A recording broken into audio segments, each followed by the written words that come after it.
أعوذ بالله من الشيطان الرجيم بسم الله الرحمن الرحيم Assalamualaikum warahmatullahi ta'ala wabarakatuh.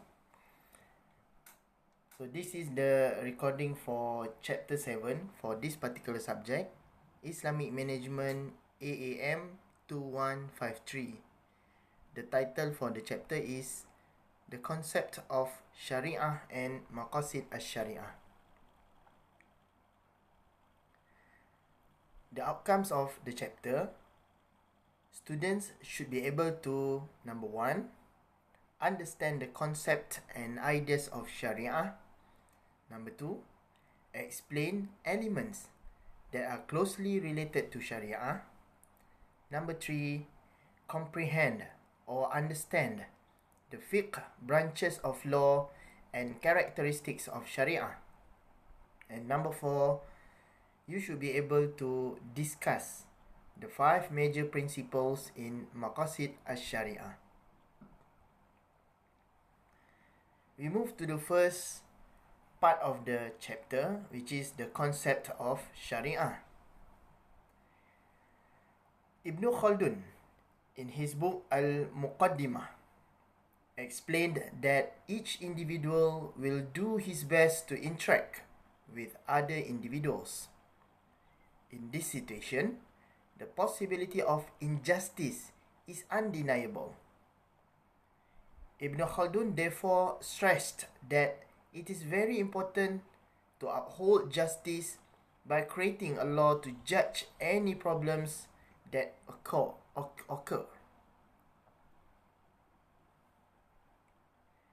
History has also shown that the law that serves as the basis and balance of justice has existed in line with the existence of a society.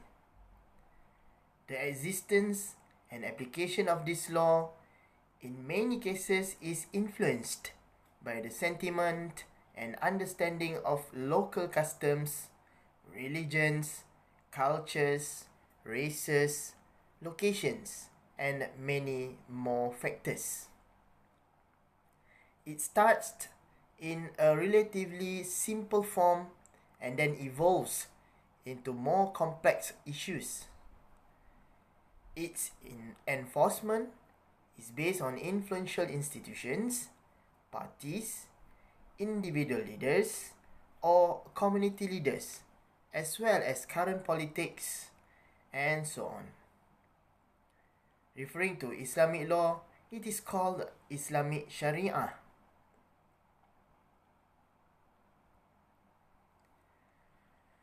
The word Shariah is from an Arabic word meaning a source of water or a clear and straight path. However, the solid evidence of the revelation of Islamic Shariah is recorded in Al-Quran in Al-Jathiyah ayat number 18.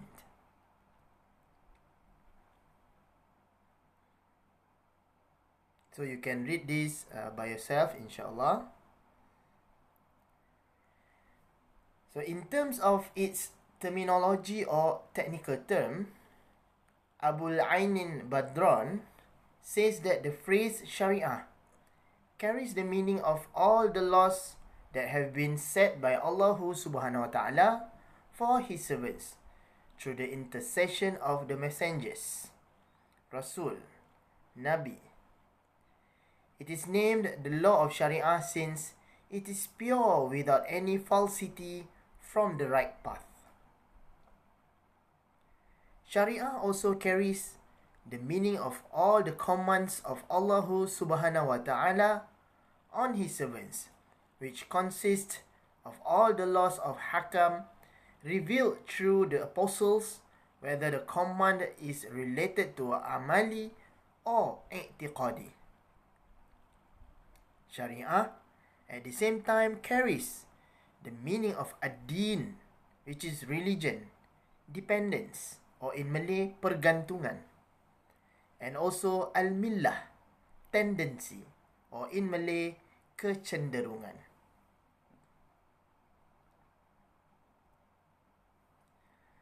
So the words of Sharia also mentioned by Allah subhanahu wa ta'ala in Ash-Shura, ayat number 13.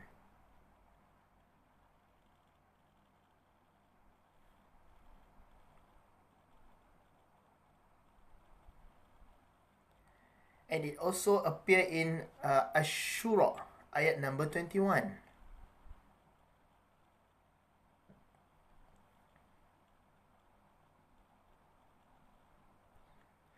And also in Al-Ma'idah, ayat number 48.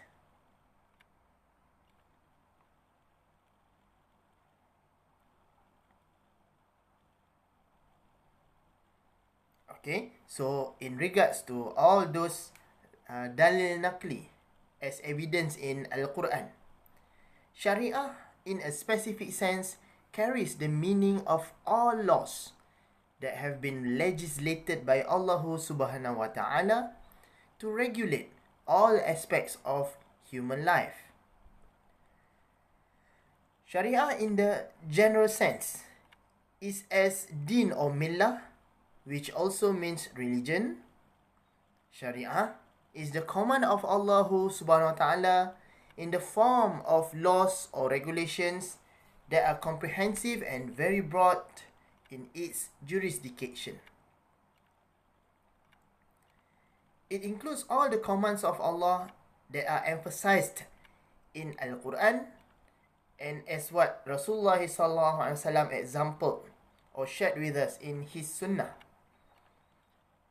In it, there are aspects of i'tiqadiyah or batiniyah, which is matters related to aqidah and faith.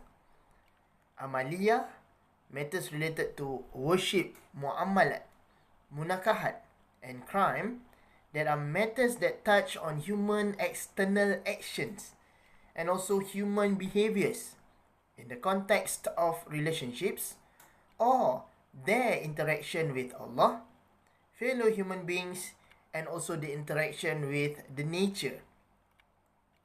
And also the aspect of akhlaqiyah, which is to discuss the character or morals of human beings as individuals in society and also as individuals in the country.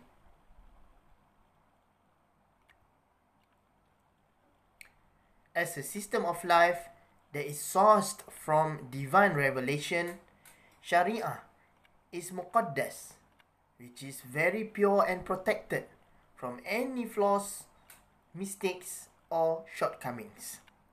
The truth is absolute. The coverage is comprehensive and complete.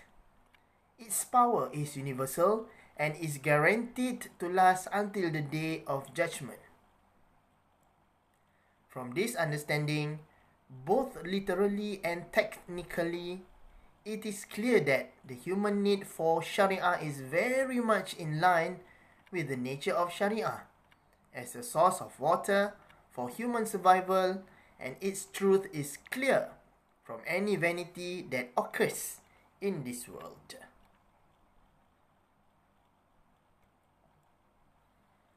Next, we move on to the topic of elements that are closely related to Sharia. Number one, we talk about fiqh. What is fiqh? Knowledge and understanding of Sharia Hakam law, which is practical in nature, understood through its detailed instincts. Fiqh, as a discipline of knowledge, has been discussed in 4 major areas to guide all Muslims, namely fiqh ibadah, fiqh muamalah, fiqh munakahat, and also fiqh janayah. The second element is hukum. Hukum is the message of Allah to all human beings, conveyed through the revelation of Allah through Al-Quran and also the Sunnah. Hukum and fiqh are very closely related because it is the scope of fiqh that gives birth to the hukum practiced by human beings from the explanation of the method of fiqh.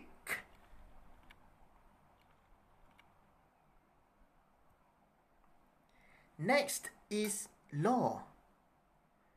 Law is a legal norm that is accepted and codified by certain legislatures through certain processes. It means the provisions of the Sharia that have undergone a process of ijtihad subtly and set by the Islamic legislature as a law implemented in the country or the region. Number 4, Sharia text or propositions. Quranic verses or hadith used as hujjah in determining a law. And then the next element is masadir or Sharia resources, which is number 1, Al-Quran. And then number 2, hadith of Rasulullah sallallahu alaihi wasallam. And the followings are ijma' and also qiyas. We will talk about this further later.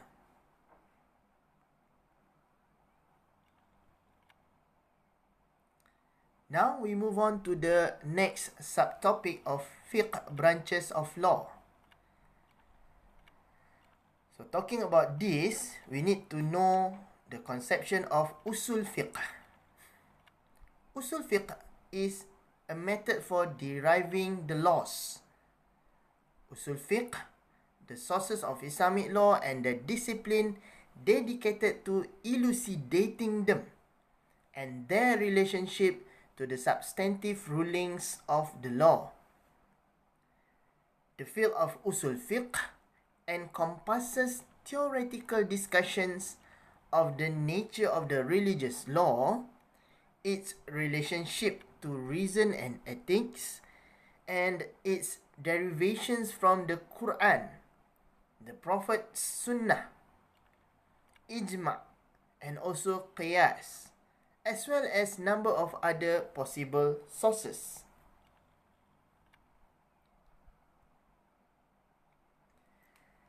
Next is the conception of fiqh al-ibadah or rituals.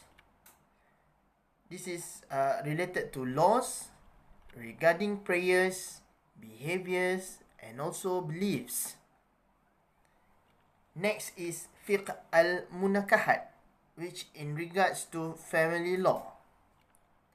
So this kind of fiqh, it is a laws regarding premarital, during marriage, related to duties and responsibilities, and then post-marital issues including custody, divorce, property division, and so on, and also polygamy.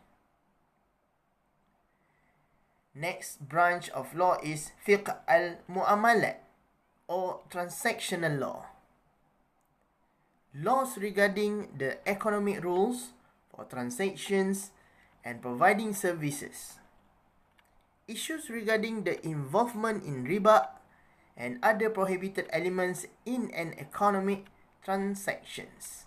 And this includes maisir, gharar, cheating, and also fraud.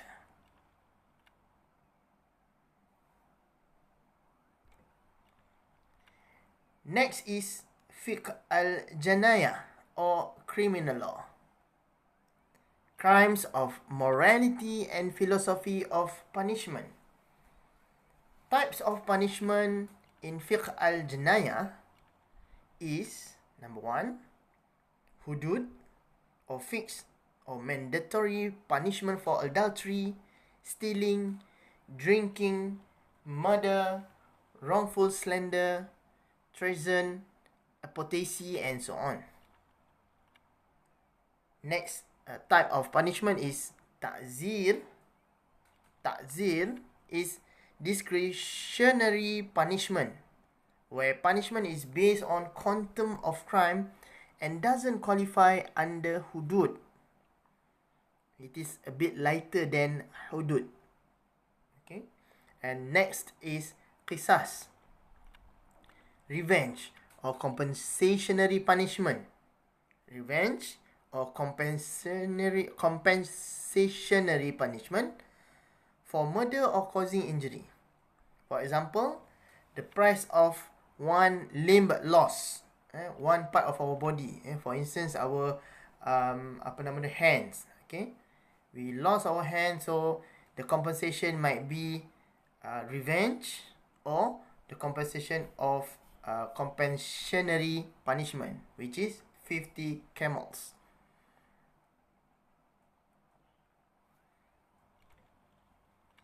Next is fiqh al-dawlah, law that governs the state. This might related to the issue of tanah, the issue of cukai, okay, and so on. And then fiqh al-qada, laws to administer justice or judicial system. So the goal is to achieve justice. Dependence on the Islamic references, judges, jurisdiction, role of witness, type of proof. Okay, so that's the elements in fiqh al-qada. And then in fiqh al-siyar, it is as simple as international law.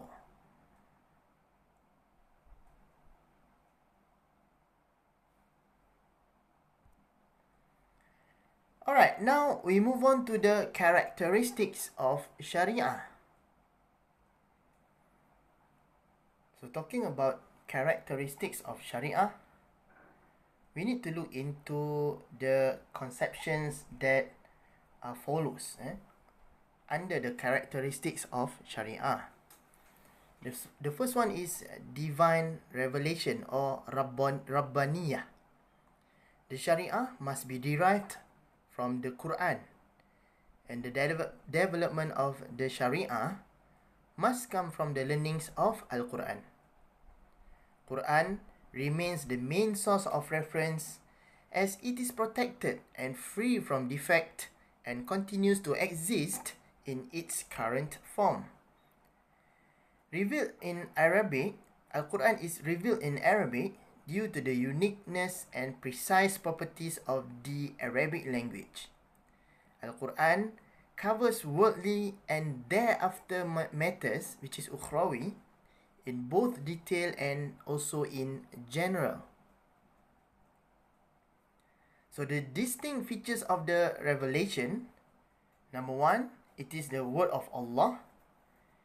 It is in Arabic language. Al-Quran is protected or assured by memorization, the way of transmission, efforts to compile and also copy of the Al-Quran.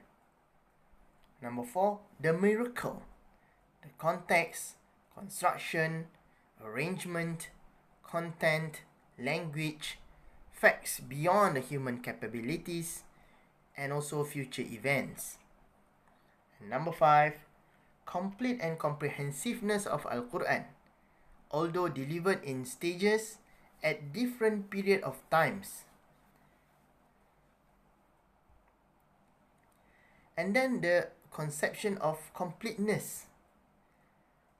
Declaration by God, Al-Quran is a declaration by God that the religion is complete by providing the Quran, which covers all aspects of life, which includes self, family, society, and also how to administer a country. And then the characteristic of universality. It is in line with the universal principles of nature, which is fitrah. It takes into consideration the views of others. For example, other race, other religion, creed, and also social standards. So mutual consultation or shura is encouraged. Okay, for this is the discussion on Sharia. So mutual consultation or shura is encouraged and discourage repression, which is slavery, torture, inhumane treatment, and so on. And then flexibility. While there are some restrictions imposed by Al-Quran, there are also specific dispensation of the rule. For example, the prohibition to eat swine meat, but exception when for severe hunger with no inclination to sin. This might related to the concept of darurat. And then the characteristic of Sharia is, other characteristic of Sharia is just or fair. So the principles of justice and fairness must be the underlying principles of Sharia to ensure the rights of people are protected and defended. It must also be applicable to all creed and races, as well as practitioners of any other religions.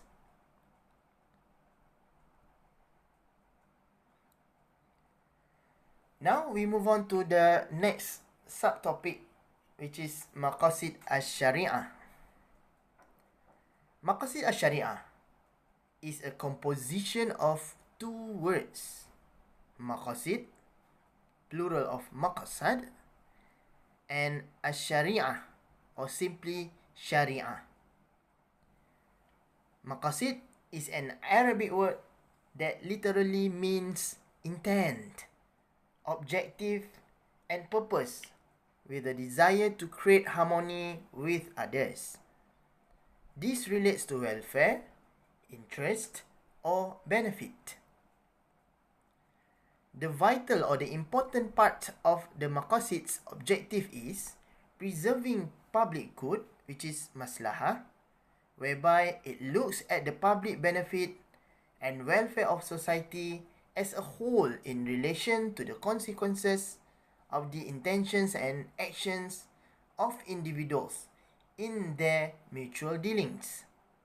So, maqasid can also be considered as the wisdom and knowledge behind governing rules.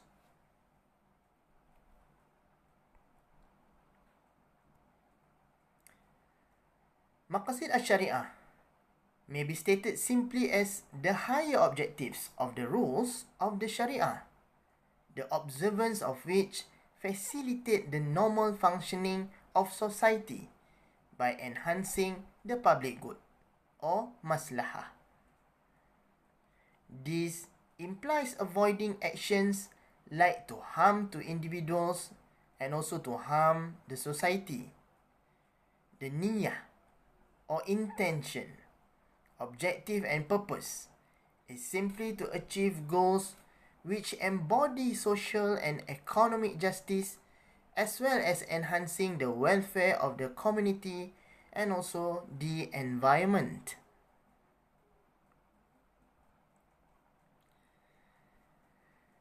So, in discussing on Maqasid Al-Shariah, it includes all types of maslahah, where the Quran and Sunnah enacted a law for its realization.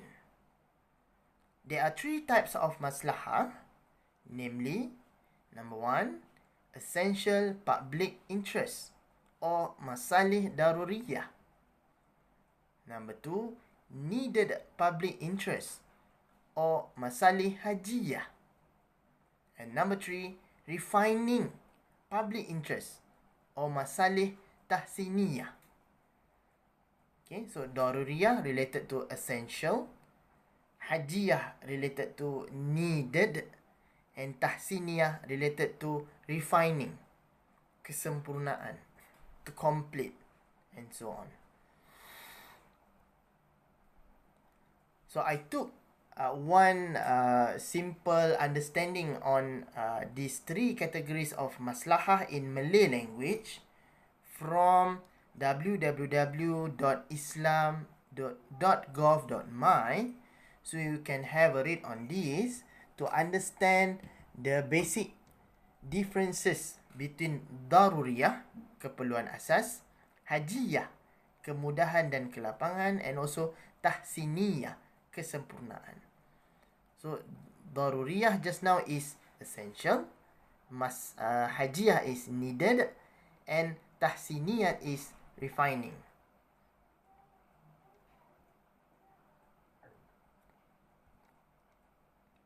So this is a diagram to show you the level of those three categories of maslahah under the discussion of Maqasid Al-Shariah.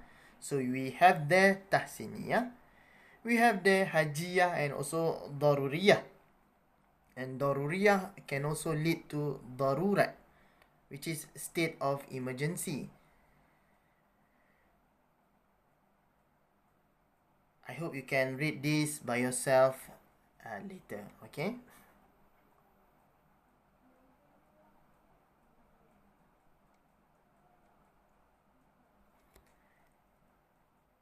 Thus, maqasid was seen as requirements for the survival and spiritual well-being of individuals to the extent that their neglect or omission would precipitate the destruction and collapse of the normal functioning of society.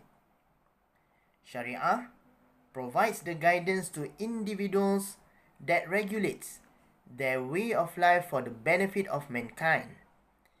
Shariah forbids all that is harmful or likely to cause harm to human beings, to society, and also to the environment, and permits all that is useful and beneficial to human beings, society, and the environment. And then, in the broadest terms, the Sharia addresses all aspects of human activity and provide the rules with the greatest concern for public good. The Sharia embodies rules that are derived from a combination of sources including Al-Quran, including Hadith, and Fatwas, which have been regulated by the rulings of Islamic scholars.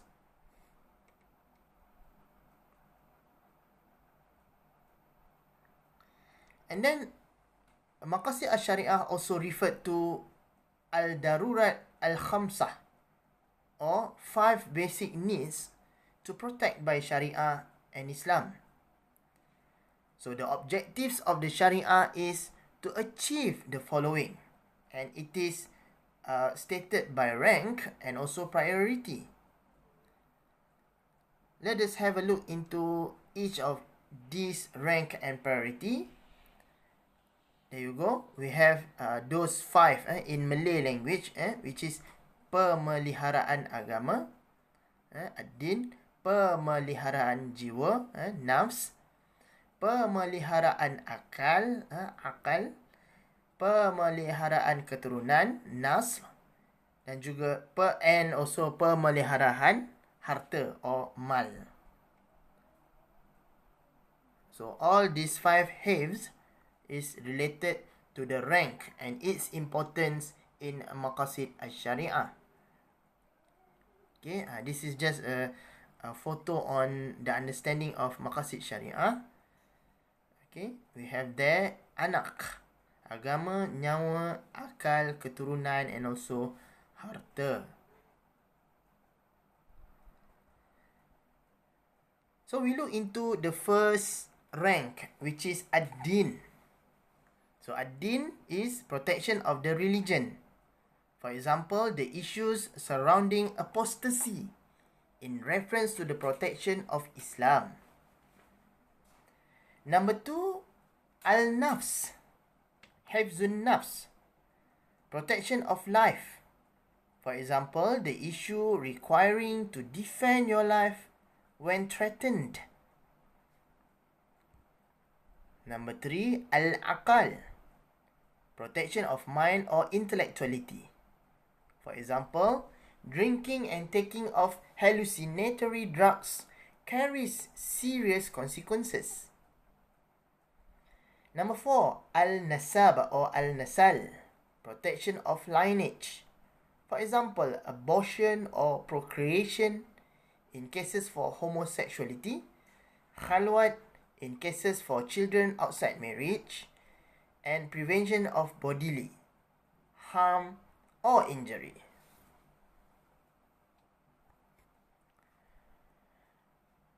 Number 5 is been told by scholars, it is actually part of al-nasab or al-nasal. But some scholars, they like to have it specifically, which is al-ird, protection of dignity. For example, tarnishing the reputation of a caster woman or also men. And also qazaf, the issue of qazaf. And the next one is al-mal, protection of property. For example, stealing, armed robbery, breach of trust, and so on.